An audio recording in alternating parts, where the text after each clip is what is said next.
Good morning dear students. कैसे हैं आप सभी। उम्मीद है आप लोग अच्छे होंगे, घर में अच्छे से पढ़ाई कर रहे होंगे। क्लास 7 साइंस सब्जेक्ट में हम चैप्टर 12 पढ़ रहे थे बच्चों, जिसमें हम पढ़ रहे थे प्रकाश का परावर्तन। बच्चों आज हम 12.6.2 अवतल दर्पण द्वारा बना प्रतिबिंब पढ़ेंगे, जिसमें हम क्रियाकलाप 6 में देखेंगे आवश्यक सामग्री में हम लेंगे अवतल दर्पण, क्लिप, वस्तु में हम मोमबत्ती लेंगे, गोंद लेंगे, लकड़ी का टुकड़ा गुटका लेंगे, सफ़ेद कागज और माचिस लेंगे। ठीक है, इतना हम आवश्यक सामग्री में लेंगे। उपरोक्त प्रयोग में दर्पण के सामने एक गुटके पर मोमबत्ती रखिए एवं दूसरे गुटके पर सफ़ेद कागज से लिपटा लकड़ी का पर्दा बनाइए।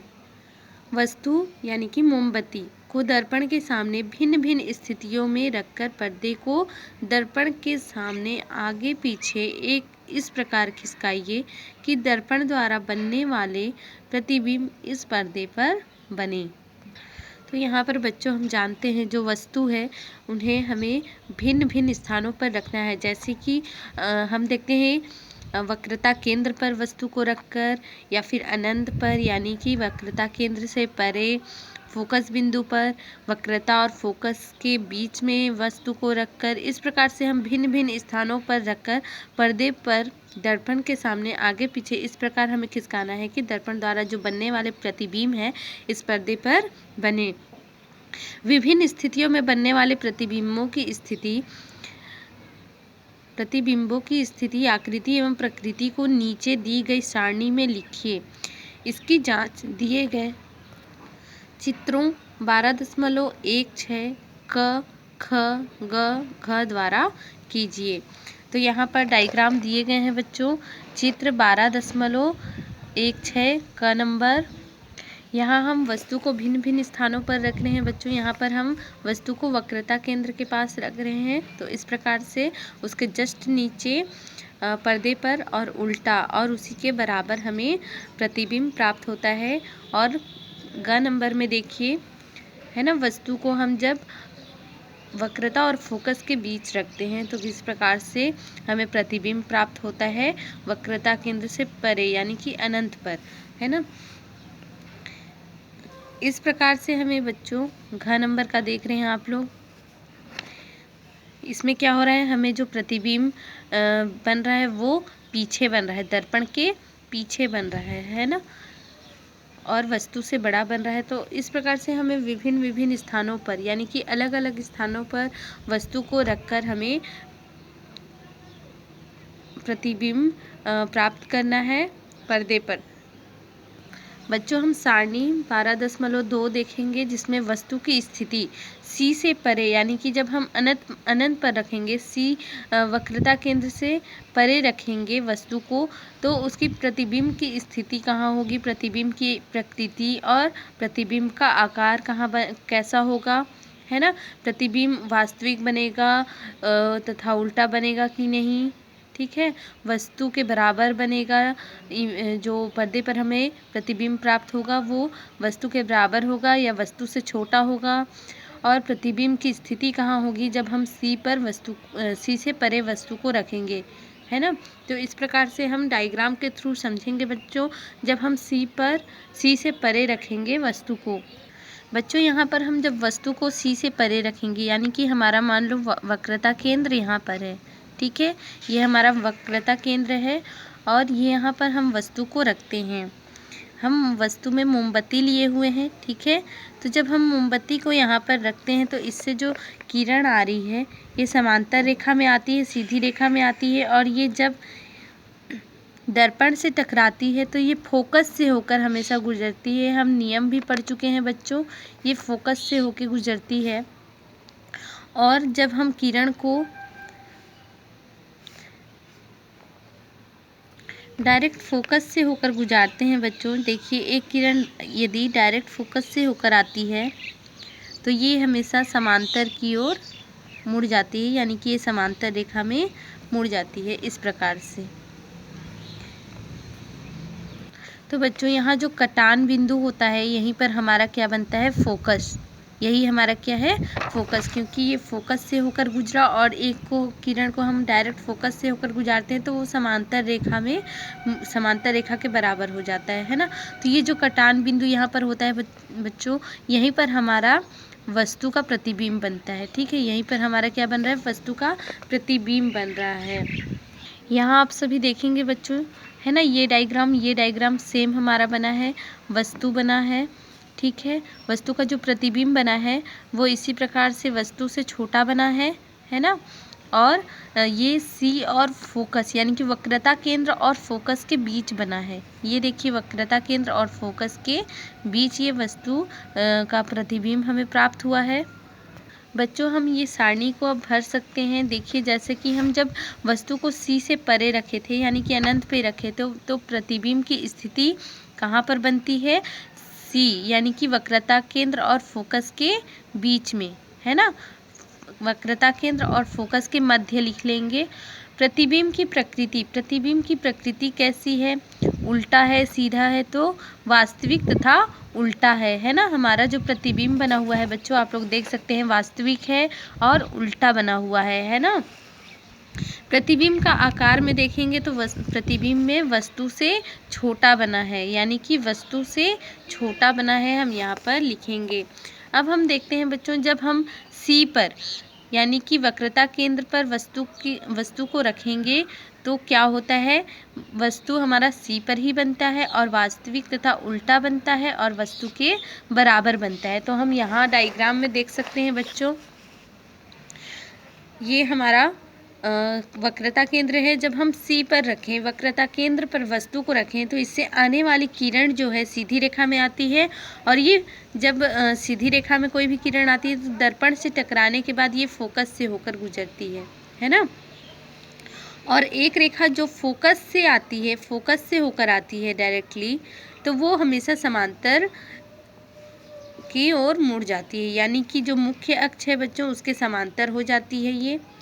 तो जब समांतर होती है, जो कटान बिंदु होता है वहीं पर इमेज बनता है। तो यहाँ पर हमारा इमेज बन रहा है, इसको हम स्वयं से भी बना के देखते हैं बच्चों डायग्राम के थ्रू। बच्चों, यहाँ पर हम देखते हैं, जब हम वस्तु को सी पर रखते हैं यानी कि ये हमारा मान लो वक्रता केंद्र है ना, वक्रता केंद्र पर रखते हैं तो वस्तु से आने वाली जो किरण वो सीधी रेखा में आती है इस प्रकार से, और ये सीधी रेखा में आकर दर्पण से टकराने के बाद ये परावर्तित होती है। तो ये हमेशा परावर्तित के पश्चात फोकस से होकर, ये परावर्तित जब होती है तो फोकस से होकर गुजरती है। ठीक है, इस प्रकार से। और एक किरण जो फोकस से होकर गुजरती है, इस प्रकार से आप लोग स्केल से अच्छे से बनाइएगा, है ना। ये रफ डायग्राम है। ये जब फोकस से होकर गुजरती है बच्चों, तो ये जो मुख्य अक्ष है ना, ये हमारा क्या है, ध्रुव है, ये हमारा मुख्य अक्ष है, इसी के समांतर मुड़ जाती है, इसी के समांतर इस प्रकार से मुड़ जाती है। बच्चों, ये हमने रफ डायग्राम है, इसलिए यहाँ जो कटान बिंदु होता है बच्चों, हमें जहाँ पर प्राप्त होता है यहीं पर वस्तु का डायग्राम बनता है। तो आप लोग देख रहे हैं यहाँ वस्तु के जस्ट बराबर बन रहा है और ये हमारा फोकस बिंदु है ना, यहाँ पर बनेगा फोकस बिंदु।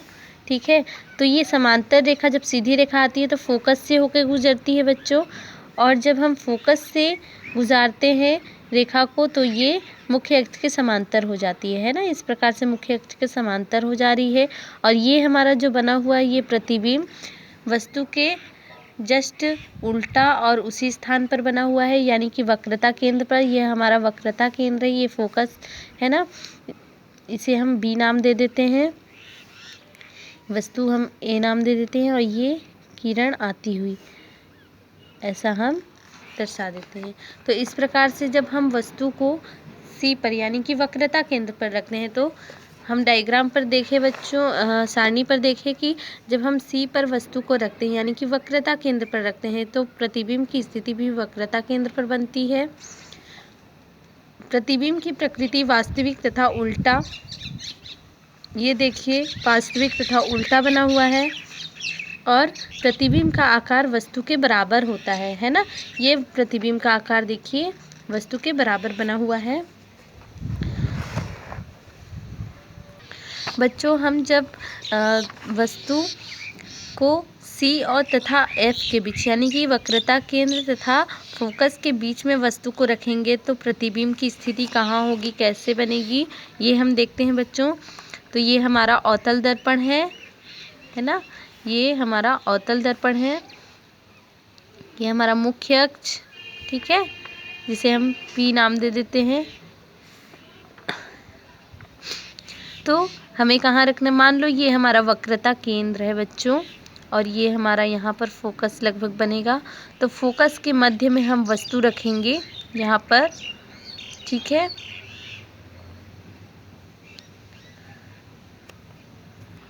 तो वस्तु से आने वाली किरण ये देखिए इस प्रकार से समांतर यानी कि सीधी रेखा में आती है और फोकस से होकर गुजरती है इस प्रकार से।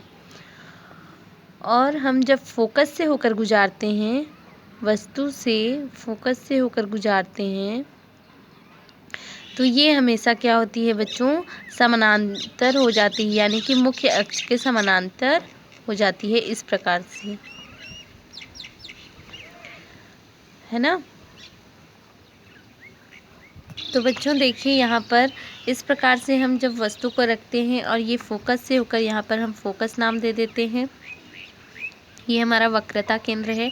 और जब हम वक्रता केंद्र और फोकस के मध्य में वस्तु रखते हैं, जिसे हम O नाम दे दिए वस्तु को, है ना, O और A, तो ये क्या होता है, फोकस से होकर गुजरता है। और जब हम फोकस से होकर गुजारते हैं किरण को, प्रकाश को, तो ये मुख्य अक्ष के समांतर जाता है। यह किरण जो ये फोकस और मुख्य अक्ष के समांतर जा रहा है बच्चों, ये जहाँ पर मिलती है, यह रेखा जहाँ पर मिलती है वहीं पर हमारा वस्तु बनता है, यानी कि यहाँ पर हमारा वस्तु बन रहा है ना। तो हम देखते हैं बच्चों, जैसे यहाँ पर डायग्राम में देखिए फोकस और वक्रता केंद्र के मध्य वस्तु रखते हैं तो ये अनंत पर यानी कि वक्रता केंद्र से परे वस्तु बनता है और उल्टा बनता है और वस्तु से बड़ा डायग्राम बना हुआ है। ये भी हमारा वस्तु से बड़ा डायग्राम बना हुआ है, देखिए, है ना। इसकी जो लंबाई है इसे हम देखते हैं, ये वस्तु से लंबा बना हुआ है, ठीक है, और बड़ा बना हुआ है और उल्टा बना हुआ है। तो इस प्रकार से हमारा जो किरण है बच्चों आती है और ये हम 3 नियम पढ़ चुके हैं। जब वक्रता केंद्र सीधी रेखा में आती है तो वो हमेशा फोकस से होकर गुजरती है ना। और जब हम फोकस से होकर गुजारते हैं तो वो हमेशा मुख्य अक्ष के समानांतर होती है। और जब हम वक्रता केंद्र से गुजारते हैं तो वो हमेशा वक्रता केंद्र की ओर यानी कि जिस रेखा से वो आई थी उसी दिशा में वो वापस लौट जाती है। तो इस प्रकार से हम देख चुके हैं बच्चों 3 नियम। तो ये आप लोगों को समझ में आ गया होगा कि किस प्रकार से जब हम सारणी के अनुसार समझेंगे, C तथा F के बीच जब हम वस्तु को रखते हैं तो जो प्रतिबिंब की स्थिति है C से परे बनती है ना, और वास्तविक तथा उल्टा बनता है और वस्तु से बड़ा बनता है, ठीक है।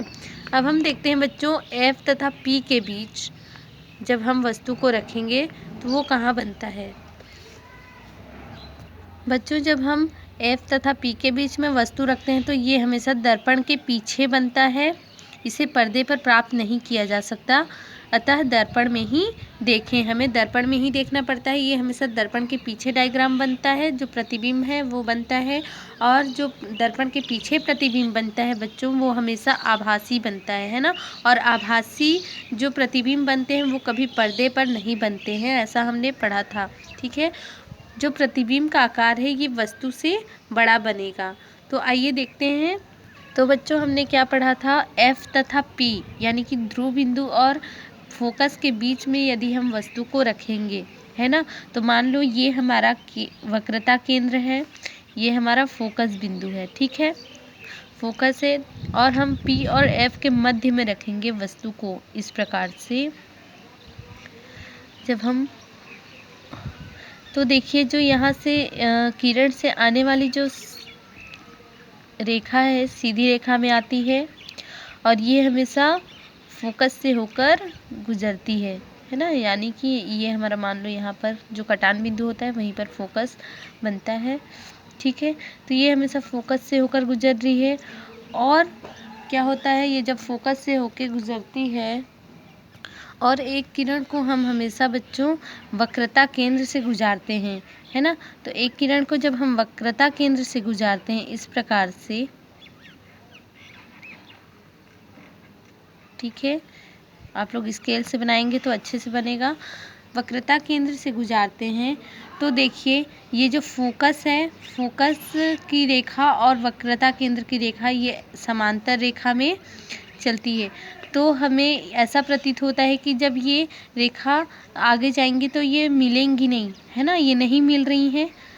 तो हमें ऐसा प्रतीत होता है कि जो ये रेखा है ये पीछे की ओर कहीं ना कहीं मिल रही है। ये रेखा यहाँ से आ रही है, तो ये जहाँ मिलती है यहीं पर हमें जो वस्तु का प्रतिबिंब है वो प्राप्त होता है बच्चों, है ना। ये यहाँ पर हमें प्राप्त हो रहा है। तो देखिए ये हमें हमेशा आभास होता है, ठीक है, हमें ऐसा आभास हो रहा है कि जो ये किरण है, जो ये समांतर रेखा में जो किरणें आ रही हैं ये पीछे से आ रही हैं, ऐसा प्रतीत होता है। और हमें जो ये वाला और ये है ना, ये हमेशा पीछे बन रहा है, ऐसा हमें प्रतीत होता है कि ये रेखा पीछे की ओर कहीं ना कहीं जाकर मिल रही है, क्योंकि इधर तो ये रेखा मिल ही नहीं सकती, ये समांतर रेखा में जा रही हैं, ये हमें ऐसा प्रतीत होता है कि ये आगे चलकर नहीं मिलेंगी, है ना। तो ऐसा प्रतीत होता है हमें कि ये रेखा यहाँ पीछे की ओर जाकर मिल रही है और यहीं से ये रेखा आ रही है, ये किरण आ रही है, ठीक है। तो इस प्रकार से हमारा वस्तु से बड़ा डायग्राम बन गया और वस्तु से बड़ा बन गया और सीधा बनता है ना। तो यहाँ पर देखिए बच्चों, हमने पढ़ा था कि दर्पण के पीछे बनता है, इसे पर्दे पर प्राप्त नहीं किया जा सकता है, अतः दर्पण में ही देखें। और ये कैसा बना बच्चों, आभासी बनता है और वस्तु से बड़ा बनता है। यहाँ पर हम डायग्राम में भी देख सकते हैं। देखिए जो हम बनाए हैं डायग्राम, है ना, ये जो हमने बनाया है ये वस्तु का नाम हम दे देते हैं ए और ओ। तो यहाँ पर जो डायग्राम हमारा बना हुआ है बच्चों, है ना, ये हमारा यहाँ पर फोकस है, ये हमारा वक्रता केंद्र है। और यहाँ से हम जब देखते हैं, है ना, यहाँ से हम जब देखते हैं तो हमें देखिए यहाँ पर प्रतीत हो रहा है कि ये किरण जो आ रही है वो कहीं ना कहीं दर्पण के पीछे से यहाँ से आ रही हैं, है ना। तो इस प्रकार से वस्तु सीधा आभासी बनता है ना। वस्तु कैसा बन रहा है, आभासी बन रहा है और वस्तु से बड़ा बन रहा है। तो आप लोग देख सकते हैं और समझ चुके होंगे बच्चों। अब हम देखेंगे 12.6.3 उत्तल दर्पण द्वारा बनाया गया प्रतिबिंब। अभी तक हम पढ़ रहे थे बच्चों अवतल दर्पण, है ना। अब हम पढ़ेंगे उत्तल दर्पण के बारे में। उत्तल दर्पण द्वारा बनाया गया प्रतिबिंब सदैव आभासी, सीधा तथा आकार में वस्तु से छोटा होता है ना। यहाँ पर देखिए अवतल दर्पण में हम जब पढ़ रहे थे तो आभासी बनता है और वस्तु से बड़ा जो प्रतिबिंब है वो बन रहा था, पर यहाँ पर जस्ट उसका उल्टा है बच्चों। इसमें क्या है, जो डायग्राम बन रहा है वो वस्तु से छोटा बनता है ना, और आभासी बनता है, सीधा बनता है और आकार में वस्तु से छोटा। तो यहाँ पर देखिए जो ये हमारा अवतल दर्पण है, इस प्रकार उत्तल दर्पण है। अवतल दर्पण में हम इस प्रकार से बनाते थे, यहाँ पर उत्तल दर्पण है, इस प्रकार से उभरा हुआ हमारा दर्पण रहेगा, ठीक है। अब जब हम वस्तु को रखते हैं तो जब सीधी रेखा में जाती है वस्तु, ठीक है, यहाँ पर हम समझेंगे बच्चों ये हमारा उत्तल दर्पण है, ठीक है। इस प्रकार से यहाँ पर जब हम वस्तु को रखते हैं तो यहाँ से जो आने वाली किरण है बच्चों सीधी रेखा में आती है और ये दर्पण से टकराकर ये परावर्तित हो जाती है, इस प्रकार से, है ना। इस प्रकार से ये परावर्तित हो जा रही है। और जब हम वस्तु से एक किरण को ये देखिए, जब हम दर्पण से टकराते हैं तो ये पुनः वापस उसी दिशा में लौट जाती है ना। तो ये क्या होता है बच्चों, जो किरण परावर्तित होती है ना, वापस ये किरण आ रही थी और ये फिर से उसी दिशा में वापस चली गई। तो जो वापस चली जाती है बच्चों, ये आ रही है और फिर से उसी दिशा में वापस चली जाती है, तो जो किरण टकराई होती है और परावर्तित होती है, हम उस किरण को ऐसा आभास करते हैं कि ये प्रतिबिंब दर्पण के पीछे है ना। ऐसा लगता है कि जो ये किरण आ रही है ये हमेशा फोकस से होकर गुजरती है। तो ये फोकस से होकर गुजर रही है और एक किरण है जो हमारा ये जो किरण है ये भी आ रही है सीधी रेखा से, और ये वक्रता केंद्र से ये इस प्रकार से बनेगी बच्चों, जो सीधी रेखा में आती है और वक्रता केंद्र से इस प्रकार यहाँ पर वक्रता केंद्र बनेगा। ये रफ डायग्राम है बच्चों, थोड़ा सा आप लोग देख लेंगे। यहाँ पर जो फोकस है यहाँ पर हमारा प्रतिबिंब बनता है। ये जो कटान बिंदु होती है यहीं पर हमारा प्रतिबिंब बनता है। किस प्रकार से छोटा वस्तु से छोटा बन रहा है ना। और ये कहाँ पर बन रहा है, हमारा फोकस पे बन रहा है। फोकस से बच्चों हमने एक और डायग्राम बनाया है, इसमें थोड़ा क्लियर दिख रहा है इसलिए, है ना। तो यहाँ पर हम देखते हैं वस्तु लिए हुए हैं बच्चों। ये वस्तु से जब किरण आती है तो ये सीधी रेखा में आती है ना। ये किरण आ रही है और ये परावर्तित हो जाती है, ठीक है। ये उत्तल दर्पण में ये जब परावर्तित हो जा रही है और एक किरण हम दर्पण से टकरा रहे हैं, और जब ये किरण आ रही है तो उसी दिशा में परावर्तित हो जाती है। तो हमें ऐसा आभास होता है जो किरण परावर्तित हो रही है वो कहीं ना कहीं फोकस से होकर आ रही है ना। और एक किरण जो वापस चली गई थी वो कहीं ना कहीं वक्रता केंद्र पर जाकर मिल रही है। यानी कि हमारा जो ये कटान बिंदु होता है बच्चों, है ना, ये दोनों किरण जहाँ पर मिलते हैं, है ना, ये दोनों किरण ये जहाँ पर मिलते हैं वहीं पर हमें प्रतिबिंब प्राप्त होता है। तो यहाँ पर हमें प्रतिबिंब प्राप्त हो रहा है बच्चों, यहाँ पर हमें प्रतिबिंब प्राप्त हो रहा है। और आप देख सकते हैं कितना छोटा बन रहा है हमारा प्रतिबिंब, है ना। ये प्रतिबिंब प्राप्त हो रहा है बहुत छोटा और आभासी, ठीक है। ये हमारा उत्तल दर्पण है। तो यहाँ भी डायग्राम के थ्रू आप लोग समझ सकते हैं, यहाँ भी हमने बना लिया कि किस प्रकार से वस्तु से छोटा प्रतिबिंब हमें प्राप्त होता है और हमें आभासी प्राप्त होता है, ठीक है। अब हम देखेंगे 12.6.4 गोलीय दर्पण के उपयोग देखेंगे बच्चों। तो यहाँ हम देखते हैं उत्तल दर्पण वस्तु का छोटा प्रतिबिंब बनाता है।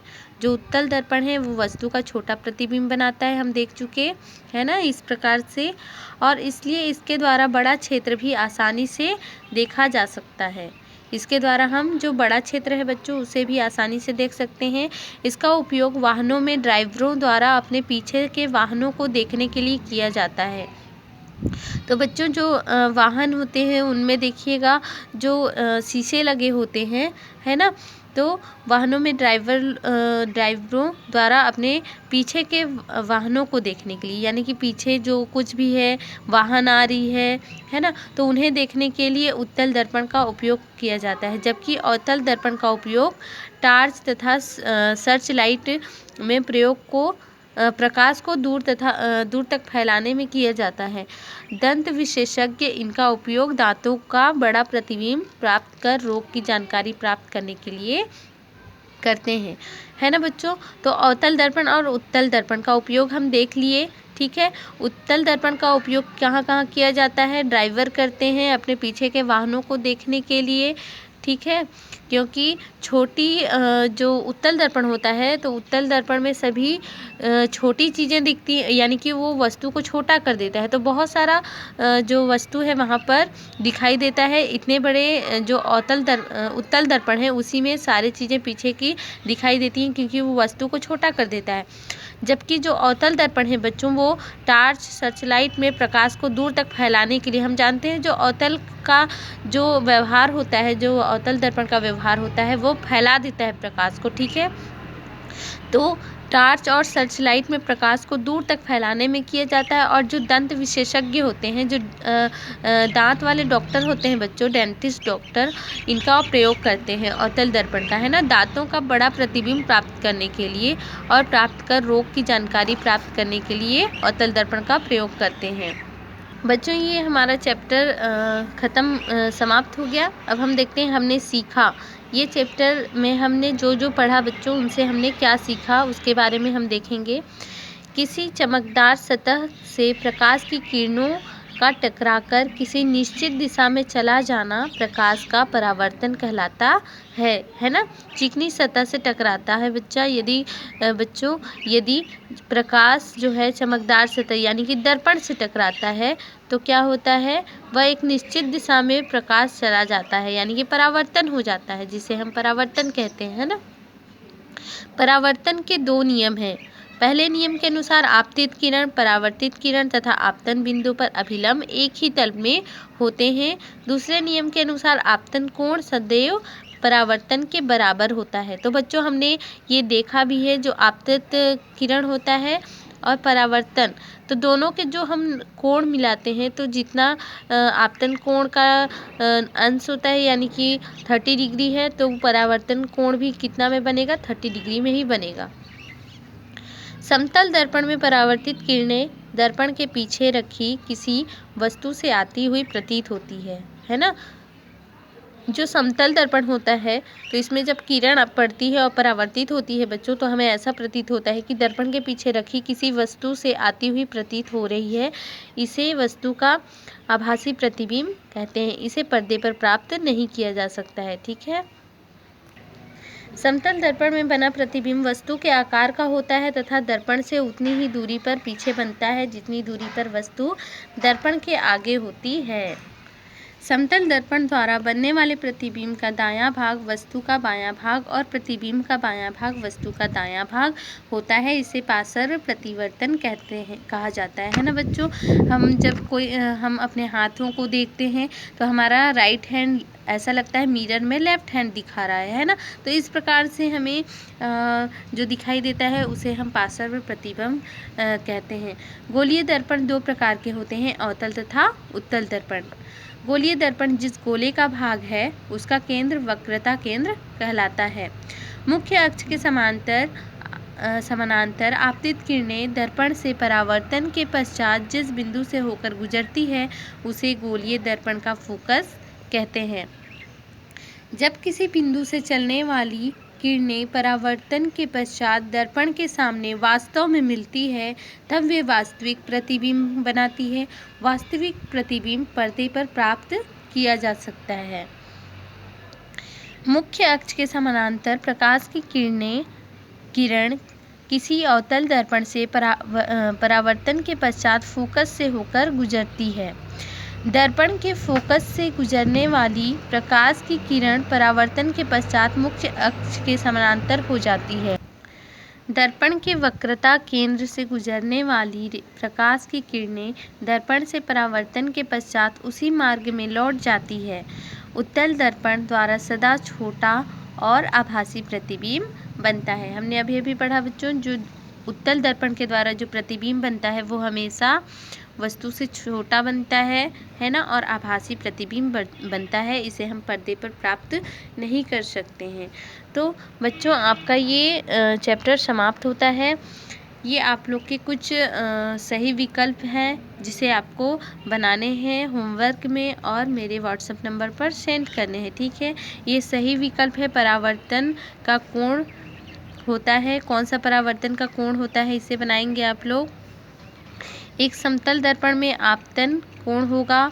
समतल दर्पण द्वारा बने प्रतिबिंब की प्रकृति होगी, कौन सी प्रकृति होगी, गोलीय दर्पण की फोकस दूरी। वाहन चालक पीछे के दृश्य देखने के हेतु उपयोग करते हैं। तो वाहन चालक पीछे के जो दृश्य है उन्हें देखने के लिए कौन से दर्पण का उपयोग करते हैं बच्चों, अवतल दर्पण, उत्तल दर्पण या फिर समतल दर्पण, इसके बारे में या फिर इनमें से कोई नहीं आप बताएंगे। ठीक है। और उचित संबंध जोड़ना है आपको, इसे भी आपको होमवर्क में बनाना है। उचित संबंध जोड़िए। ठीक है। तो ये 2 क्वेश्चन हो गए बच्चों। उचित संबंध जोड़िए और सही विकल्प चुनकर लिखिए। ये दोनों क्वेश्चन आप लोग अपने होमवर्क में बनाएंगे और मेरे नंबर पर सेंड करेंगे। ठीक है बच्चों। हम नेक्स्ट वीडियो में नेक्स्ट चैप्टर पढ़ेंगे, चैप्टर 13 सजीवों में परिवहन पढ़ेंगे। ठीक है। ठीक है बच्चों, बाय बाय, टेक केयर।